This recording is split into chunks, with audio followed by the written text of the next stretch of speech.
In today's video, I will walk you through how to use RGB05 Impasto Details using Krita.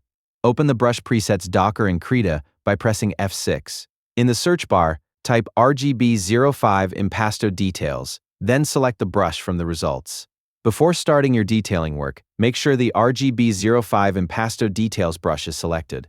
Next, zoom into your artwork between 100% and 300% for better control. Use the brush on detailed areas such as facial features, fabric folds, bark, rocks, hair, or other sections that need additional texture. Continue adjusting your zoom level as needed, and apply the RGB05 Impasto Details brush is good to use when adding textured strokes, fine highlights, and realistic surface details to your digital paintings. It helps create a more detailed and layered appearance by adding crisp brush textures. The advantage of using this brush is that it allows you to add detailed finishing touches and enhance specific areas of your artwork with an impasto-style effect. And that's how to use RGB05 Impasto Details using Krita.